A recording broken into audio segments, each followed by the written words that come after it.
iHeart, get ready. Fantasy football is here. Welcome to the Scout Fantasy Show. ScoutFantasy.com is home to the Fantasy Football World Championships and the best players in the world. Real money winners giving their secrets to help you win. Now exclusively on iHeart. This is the Scout Fantasy Show with your host, the one, the only, Dr. Roto.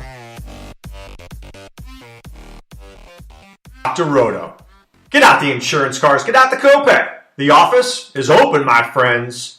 All right, let's take a look at some news and notes today, and then we'll get to the Milwaukee Brewers preview. The Milwaukee Brewers podcast preview. I don't know, we'll throw in some P's there.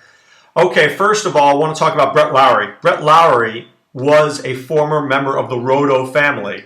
Mrs. Roto and I had to get rid of him because he was a bit of a hothead, and he's always injured. And he just wasn't producing like a Roto family member should be.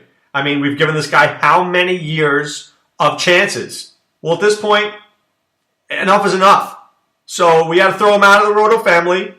It looks like the Royals and the Jays and the Mets are interested in Brett Lowry, maybe even the Rays. I think the right fit is the Jays. He's Canadian. Devin Travis is always injured. Josh Donaldson's dealing with an injury. I think he fits in as a good utility guy there, and I think he will have the adoration of his fellow countrymen there if he goes home. Right? He was a Blue Jay, returns to be a Blue Jay. I think that makes a lot of sense. I think the Royals makes a lot of sense.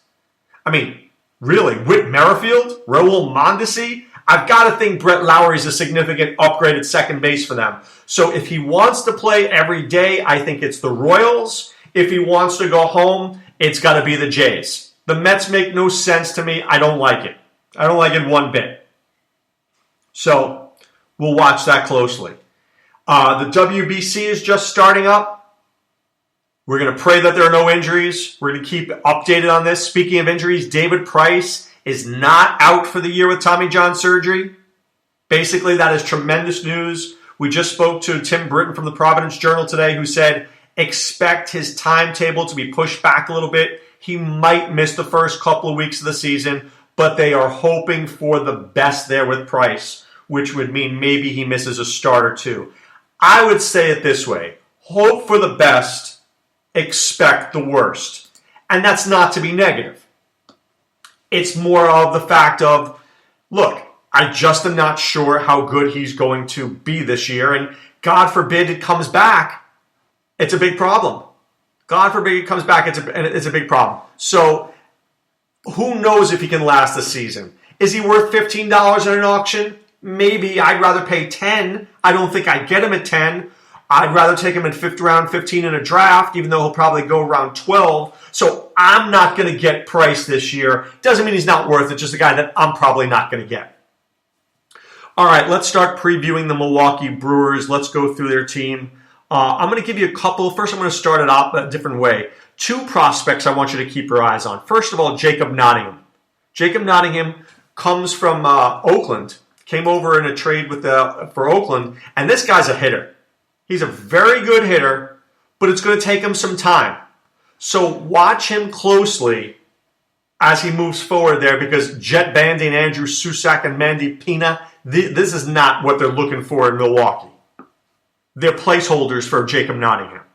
And Lewis Brinson, I am a big Lewis Brinson fan. He came over with that trade from the Rangers, and this guy is a player.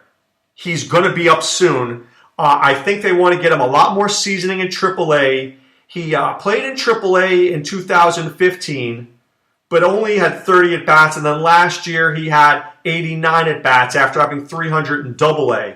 So I think that I think he's up with Milwaukee probably around the All-Star break, if not sooner.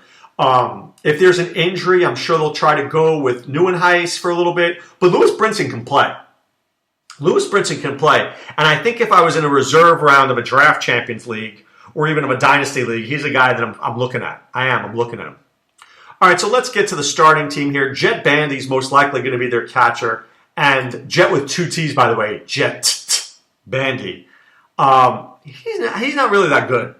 I mean, He looked okay last year. He had 8 home runs and 209 at-bats, but I don't really think he's that good. I think that the guy I like a little bit more is Susac, but I don't really like him either. I just don't like what's going on here, and I'm not sure what Milwaukee was thinking. I don't know if you can win with these guys, but they're going to try to piece it together while they wait for Nottingham, who I would like Nottingham to be up in September. I think Nottingham gets a look in September and is up for good next June for Super 2. Yeah. At first base, let's talk about Eric Thames. Now, Eric Thames was in the major leagues previously.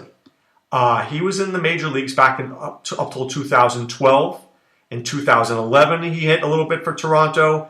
And then what happened was he went to Korea in 2014, 2015, 2016, when he was just a career minor leaguer, right? Couldn't get his career on track. And he went to Korea, and he hit 124 home runs. I mean, that's insane. So when the Brewers decided that they were done with Chris Carter, they needed an option at first base.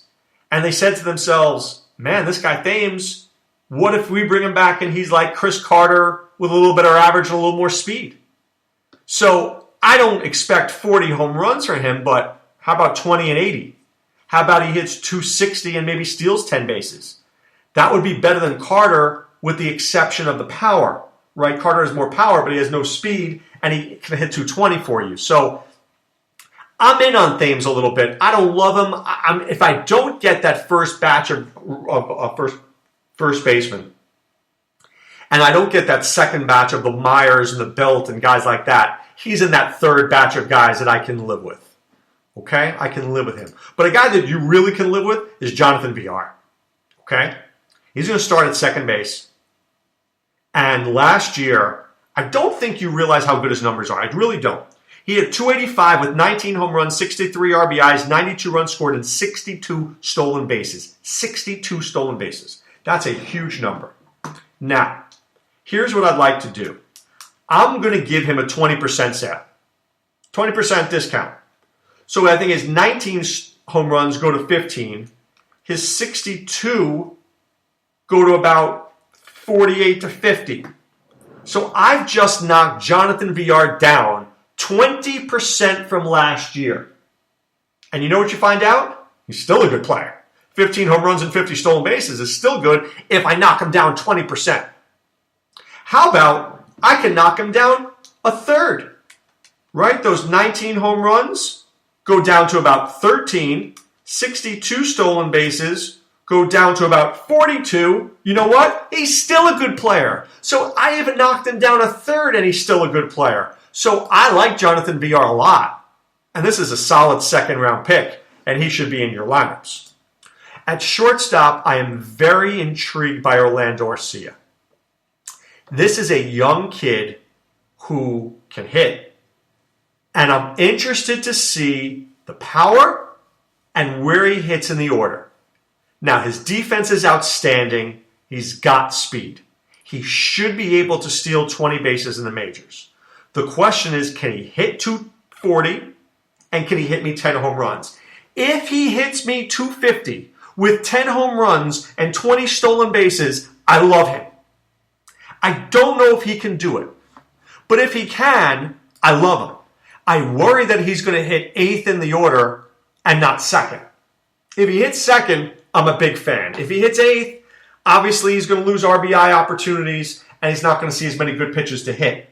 So I'm very concerned to see where he ends up in that order. I'd like him to be VR, Arcia, Braun, but it could be Keon Broxton too, who we'll talk about in just a bit. Travis Shaw is their new third baseman. He came over in the Tyler Thornburg deal with Thornburg went to the Red Sox. Now, let's talk about Shaw. Shaw was a player in the Red Sox system who looked okay. Good player, not great. And then last year in the spring, he was a beast. A beast. And I watched this guy play live not once but twice last year. And he was hitting home runs off of righties, off of lefties, and they had to take out Pablo Sandoval from starter because Travis Shaw was that good. He was that good. And in April, he was good. And then all of a sudden in May, he started to slow down. And in the second half of the year, he was a train wreck. I'm not even sure he hit 200 in the second half of the year. I'm not. But if I'm the Brewers, it was a good trade for Shaw because I really didn't have a great third baseman. I don't think that much of Hernan Perez. And they need a lefty bat in their lineup. Who's the lefty bats in their lineup? Thames and Shaw. That's it. So I got to bat Shaw somewhere between, I don't know, probably around 5th or 6th or 7th, somewhere in that range. In that park, he should be able to hit me 20 home runs and 260. And I think if he does, they'll take it. If Travis Shaw goes 260 with 20 home runs and 80 RBIs, the Brewers will be thrilled. Absolutely thrilled. That's what they're looking for with him. So, can they get it? I think so. I think he's worth $1 or so in your draft. Maybe a couple dollars more. Ryan Braun is 33 years old. Yes, he's slowing down, but he's still producing. Okay? Still could hit 25 home runs. Still should be able to hit 20 bases. He still should be able to hit about 300. I mean, he's not the mega super duper star that he was back, 7 years ago. But who is? All right? He's a good player. He's a solid third-round player on any fantasy team and probably should go around $30 in an auction, and he probably should go in round 3 of any draft. He's a very good player. Okay? Now, 2 guys I'm very intrigued by, Keon Broxton and Domingo Santana. So first I'm going to talk about Keon Broxton. Keon Broxton may start the year batting lower in the order, but I think he works his way up as the season goes on when he shows whether or not he can hit leadoff. They want him to hit leadoff because he can steal bases. Oh yeah, he can steal 25 or 30 bases. But if he's going to hit 240, that's not good. Now, I think they want to have Jonathan Villar batting second, but I think I'd rather have Broxton batting second. I want Villar getting on first base. I want him creating havoc, and I want Broxton seeing big old fastballs. If he can see a big old fastball, boom! I think he can be a real good player. I like this guy a lot. I think he can have 15 to 20 home runs. I think he can have 20 to 30 stolen bases. He may not have a lot of RBIs. He may not have a huge average, but I think he's a pretty good all-around player. I do. He's a good all-around player, and he's going to go later in drafts and not kill you, right? Is he a superstar? No, but he's a good young player. But I think for him, the key is going to be the average. You can't steal first base. You're not going to be able to hit 230 and be successful. Lewis Brinson is down in the minors, and you know this guy's good. So if Broxton doesn't get it going, Brinson will be up. Get your B's right. Domingo Santana was the pride of the Astros organization until they decided to trade him to the Brewers. Now, this guy's got power, but once again, here's another guy who's struggled with his batting average. So they've got 2 guys, actually maybe more. So if I look at this team, Bandy, 250, Thames, 250, Shaw, 250, Arcia, 250, Broxton, 250, Santana, 250. You're not going to win a lot of games when most of your guys are hitting 250. Braun's a 300 hitter, and I'll give VR 280. I think that's a fair number. So they really have one 300 hitter in that lineup. Domingo Santana's got power, not a lot of speed, couldn't stay healthy last year, only had 246 at-bats, but he had 11 home runs. If I project that out, that should be around 30 and 90, but I don't know if we're going to see that. But the problem with the Brewers, as I just said, you can't hit 250 as a team and expect to make it deep in the playoffs. Can't do it. I mean, you got the power, but you can't. I mean, you're going to have a lot of solo home runs here. A lot of solo home runs. The closer's Neftali Feliz, who I just don't really like. I mean, maybe I should like him more than... His last good year was 2011. I mean, this guy's not a great player. He was a good pitcher, but he's not anymore. But I know he didn't cost them a lot, so they figured, let me take a shot. Now, here's my prediction about Neftali Feliz. If he's good, they'll probably trade him. And then go back to Corey Knebel. Corey Knebel's 24 years old. I think he could probably close there, had more than a strikeout an inning, had too many walks. That's a problem. Had a bad whip. But, I think he's showing that he can get the job done. But I don't know what's going on there. I don't know what's going on for Milwaukee. I don't really like a lot of what's happening there. I think this is a very bad team. This is a bad pitching staff. So I think Feliz holds a job at first. Who are you going to go with? Carlos Torres? The guy's 34 years old. Michael Blazek? I don't think so. Is Damian Magnifico going to be their guy? I'm not sure. So, he had saves back in the minor leagues. Is he going to be Magnifico in the pros? I tend to doubt it. So, here's the thing. If the starting pitching is okay, can the bullpen close it out? I don't think so. I don't think they're that good. So, there's one other guy I'm looking at here, Josh Hader. Josh, don't be a hater. Had a lot of strikeouts last year for them. He's somebody who could be dominant at some point. So let me give you his numbers. In AA, 57 innings, 73 strikeouts, 19 walks. In AAA, 69 innings, 63 hits, 88 strikeouts. So he's somebody that maybe could have an impact in that rotation. Maybe. I don't feel great about it. So let's get to this rotation. Jimmy Nelson's their number one. He's regressing. That's a problem. He's regressing, right? We expected him to take a leap. He got worse. So I'm not in on Nelson.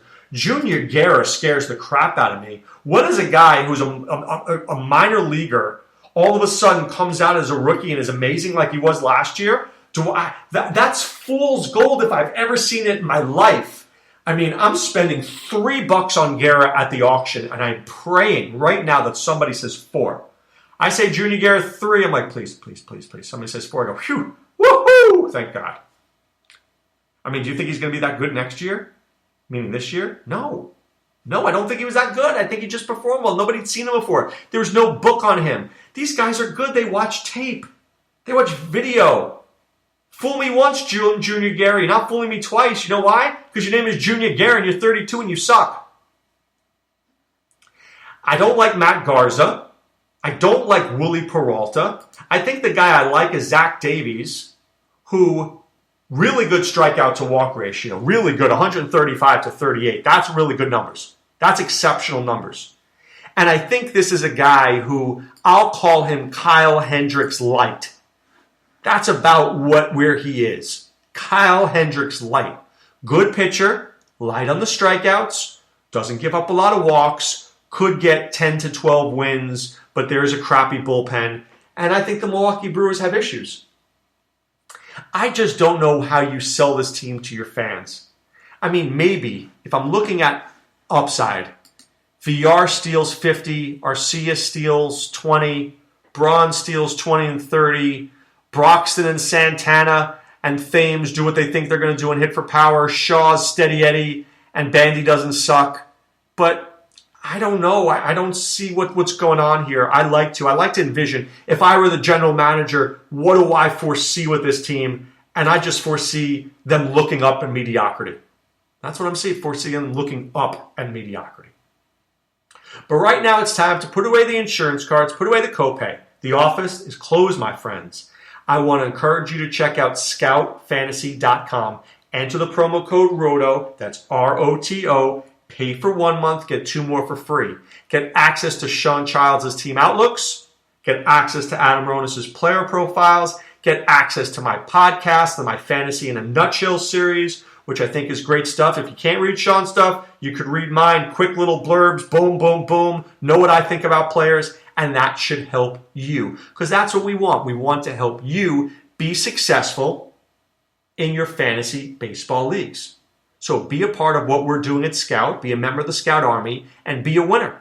Whether it's high stakes, local leagues, expert leagues, industry leagues, whatever it is, we want you to be a winner in fantasy baseball. And don't forget DFS as well. We're looking forward to getting you all that best DFS information that we can to make you not only be a winner, but to cash in and be my rich friend.